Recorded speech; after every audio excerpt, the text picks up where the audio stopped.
Building blocks are known worldwide. Its brand is among the globe's most admired. It's the fastest growing toy maker on the planet. We're at a company that less than a decade ago was losing $1 million a day, and that's been transformed. It is going to be, I think, in the coming years, a case study in how you turn around a company.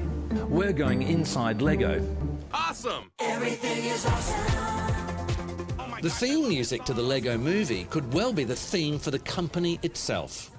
In February this year, Lego revealed a set of numbers that confirmed its position as the world's most profitable toy maker, with net income as a percentage of sales an eye-watering 24%, trouncing toy maker rivals Mattel and Hasbro. The company's dominating the construction segment of the toy market, a category it basically created.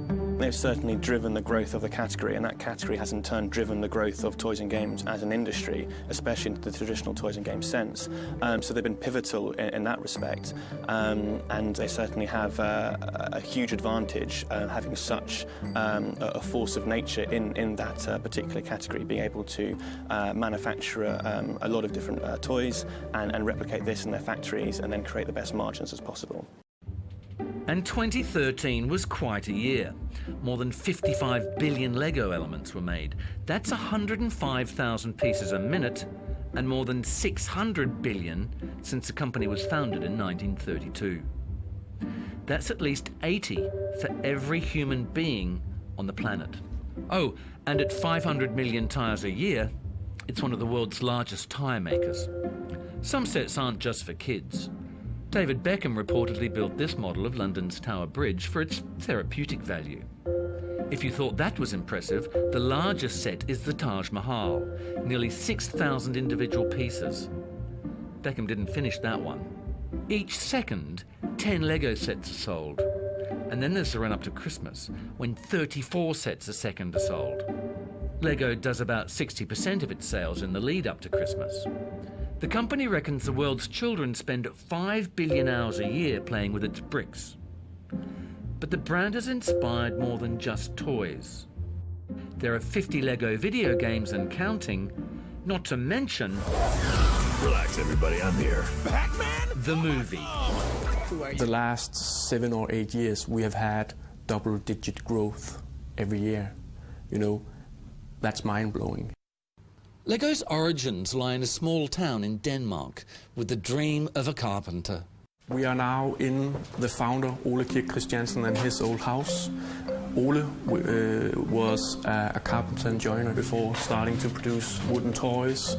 He plays with the two Danish words, leg godt, which means play well.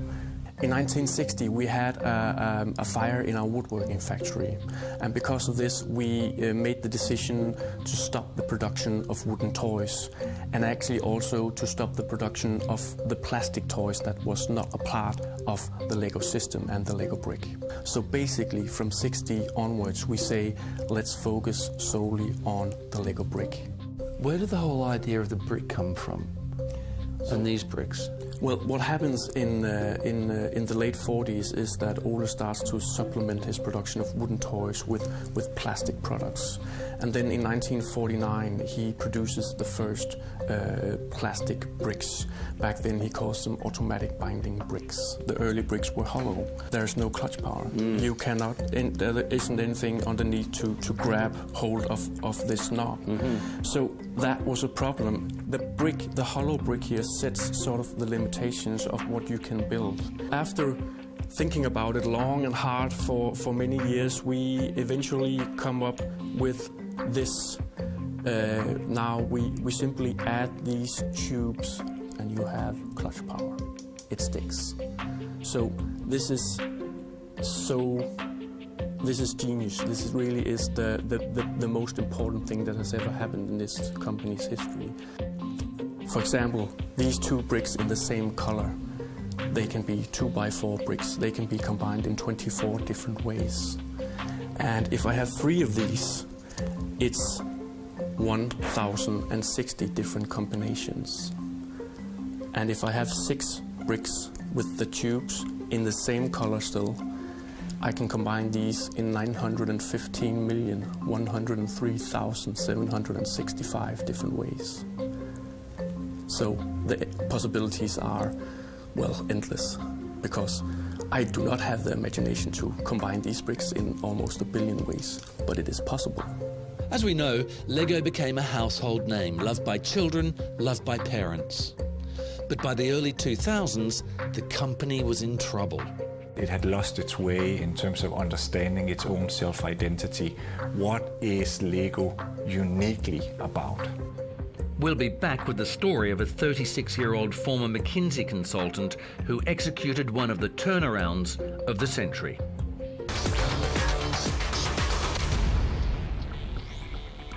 Lego is the fastest growing toy maker on the planet, but just 10 years ago, the company was foundering. Lego did not understand its core business. And because Lego did not understand its core business, Lego underestimated its own strengths. The company expanded its theme parks, opened stores, started a video games division, published books, added clothing lines. All these examples of business areas in which Lego had no knowledge, and therefore they lost huge amount of money. Lego was approaching going bust, and in 2004 actually Morgan Stanley sent 3 executives to Billund and met with the owner Kjeld Christiansen and suggested to him that Morgan Stanley should sell Lego for him, because if he did not sell Lego now, the price would just go down later on. Enter Jørgen Vig Knudstorp. Knudstorp was just 36 years old when Lego's owner Kjeld Christiansen appointed him chief executive. He's the 4th CEO of the company, the first from outside the founding family. He's got 2 master's degrees, one in economics and the other in business administration. Before joining Lego in 2001, Knudstorp worked at McKinsey, the global consulting firm. Lego is meant to doing good for the children of the world. That's the aspiration of the owner, Kjeld Christiansen, and Jørgen Vig understands that. He shares the same values. I wanted to ask Lego's savior, what went wrong? It didn't understand how it was making money or where it wasn't making money. Quite frankly, we were not really disciplined in our operational processes. There was a poor match between forecast and manufacturing. There was very much a limited sharing of data. We didn't understand where to invest first. We didn't know which customers, which product lines were the most profitable. So we called it business understanding, commercial orientation, basically. And we put ourselves some very simple goals alongside right-sizing, downsizing certain aspects of the business, selling off activities. We really had a very operational focus, which was, we said, we have to make our customers profitable, and doing that by offering the right portfolio to them. And the other thing was that it had lost its way in terms of understanding its own self-identity. What is Lego uniquely about? To answer that question, Knudstorp started talking to his customers, and the biggest were retailers. I had a very memorable conversation with the then CEO, Lee Scott of Walmart, who said to me, you got to understand that I run a much simpler business than you do. And I was puzzled by this, but his point was he ran in the US a chain of 1,500 more or less very similar stores, whereas we were operating globally on a vertical integration from basic manufacturing into assembly, into global distribution, into their stores, but also into our own stores, and then on top, Legoland parks. So obviously, from an operational perspective, a much more complex task. Knudstorp set about streamlining the business. He sold the Lego theme parks, cut the number of elements Lego designers could use from 13,000 to 7,000, all while sales fell 20% in 2004, only to grow 5% the following year. At the time, the company didn't even seek growth. Many of us found it very difficult, but I think it was fantastic because growth is like a sugar coating on your problems. You don't see them so well when you're not growing.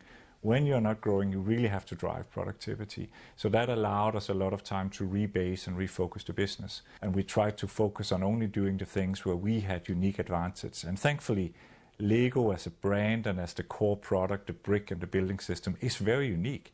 So we had that base of consumers who were very loyal. And then we said, how can we make products for them? We don't know how big that business is going to be, but we're going to go back to that core. So what we did was we started with that fundamental question: why do you exist? To find out, he asked Lego's biggest fans. In the Danish capital of Copenhagen, 10,000 people swarm under one roof. It's not a music concert or a football match. It's what's known in the Lego world as a Brickfest, a fan event that spans the ages. The grown-ups showing off their unofficial creations here are known as AFOLs, adult fans of Lego. It's events like this where the relationship between the fans and the company is on show. Some fans have even lobbied the brickmaker to make special parts for their creations. This year I got my first brick. It's a round tile with a hole in the middle. With this tile, it is a smooth surface and with less torque, so now my motors can run more freely. But it hasn't always been like this. Lego's been very protective of its packaged toy sets, and in particular, its brand. Recognizing fan creations that didn't come in a box with instructions wasn't easy. Initially Lego was like, oh no, please not. And then they welcomed it with open arms. And so much actually that they set into life a community, a special community for Mindstorms fans. Martin and his team travelled from the Netherlands for this Brickfest. His team works with the more advanced Mindstorms Lego, combining plastic bricks with computing. That's what's powering this Lego conveyor belt they're showing off here. Understanding the logic behind the technology of the brick is as important for these fans as playing with it. What we actually do here is sometimes, well, we call it reverse engineering. We look what Lego did and we look inside and then we try to figure out, by the way, how did they do that? Now, if you look at some other brands, they are very close. They don't want you to look at what is inside. Lego actually opened up and they said, after some time, here's all the instructions, here's the whole thing, here's how we build it. This is the inside, the schematics, the internals.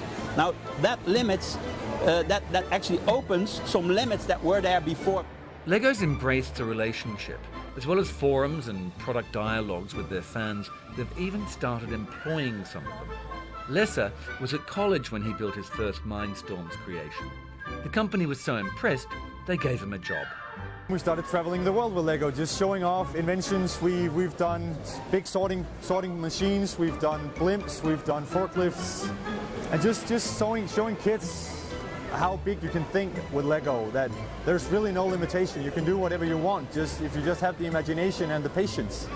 After consulting retailers, children, suppliers, employees and fans like these, Knudstorp felt that he could answer the question: what is Lego? Lego is a material that's endlessly creative and at the same time extremely logical, because everything fits in almost like a digital way of zeros and ones. It is the only material in the world that acts as if it was glued, and yet you can easily take it apart. There is no other system like this one that we've invented, and we have taken it to an extreme degree in terms of quality, in terms of expansion, in terms of depth of innovation, in terms of constant renewal. Our name is completely synonymous with the idea of modular pieces that can be put together in an infinite number of ways. We'll be back after the break to show how these endlessly creative bricks are made and to introduce you to the Lego billionaires.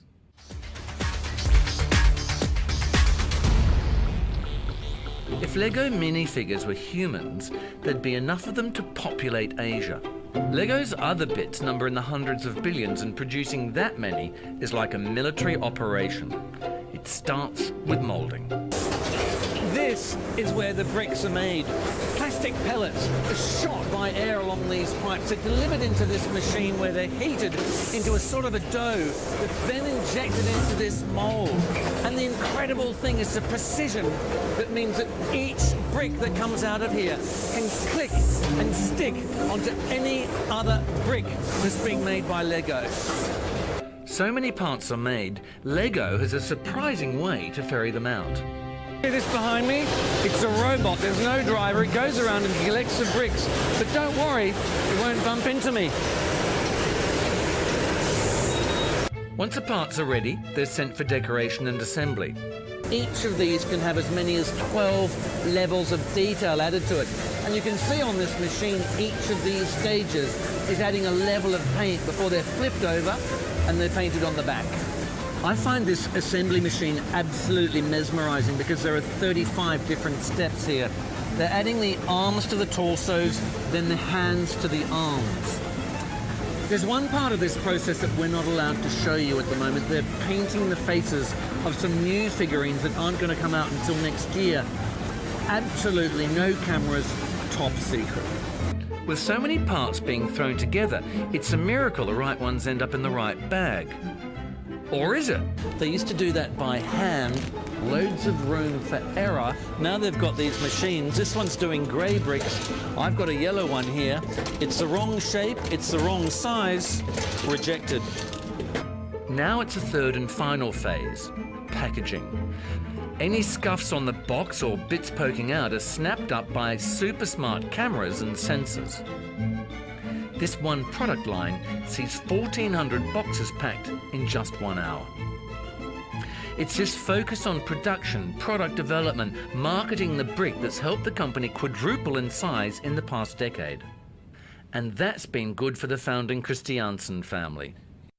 As the company grew, the children of Kjeld Christiansen, already Denmark's richest man, joined him in the Billionaires Club. Christiansen the Elder owns 51% of Kirkby, an investment company that owns 75% of the brickmaker. His children, Sophie, Thomas and Agneta, own the remaining share of Kirkby.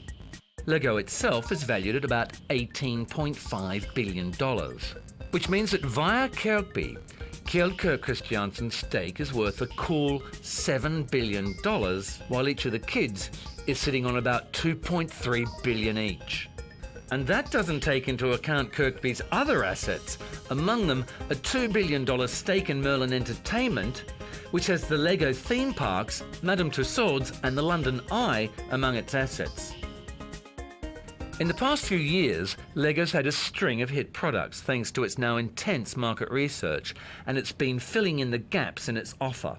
Once a company is able to get a child and a family, because the parents are buying these products at birth, from the cradle, if you like, then it makes it easier to have that brand recognition and brand equity and carry it through the life cycle of all their products. So there is one product that goes from the next to the next to the next. And that means money. The Lego Friends line, launched in 2011, is one of them, aimed at girls who Lego previously assumed weren't interested in building. A few focus groups sorted that out. We actually spent 4 years developing this product line, and in those 4 years we engaged in so many talks with children, asking them, so do you like this color? Should it be this color instead? What about this product? Is this something you would play with, or do we want this instead? You know, we talked so much with consumers, both parents and of course children. What's going on in this one? I think that's the it's the ice cream shop. I think an ice cream shop. It's the vet. I actually think it's the vet we have right there. So you've got a vet over here. There's a pet shop. Yes. Cafe. Is there a nail salon? No, I don't think there is. But one of the key things that we actually found out in these 4 years was that the problem with the products we have introduced for girls earlier was that we really didn't think that girls wanted to build and construct. So it was a lot of sort of pre-made things. But then we actually discovered that girls would very much like to construct and build what they want to play with.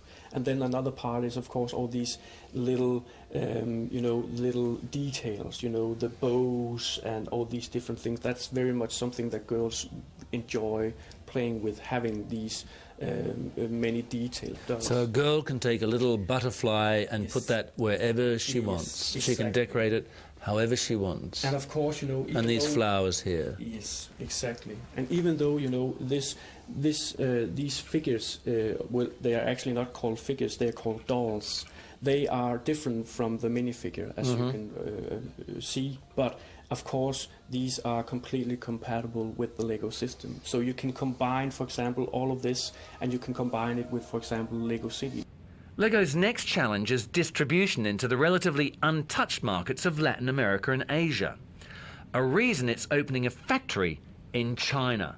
We're not going there for the labor cost advantage, for instance. We basically want to see the world in 3 vertical regions: the Americas, Europe, Middle East, Africa, and then obviously Asia. So we're looking to have a manufacturing hub in each of the 3 regions, so we're within the same time zone roughly, and able to supply our major customers with a very short lead time, because the seasonality is different in Asia, but still we do, well, our retailers do 60% of their business in the 9 weeks leading up to New Year's. It's about getting product to market fast. Think fashion, the model pioneered by H&M and Zara. Lego's come a long way, from near collapse to astonishing success. But what of the future?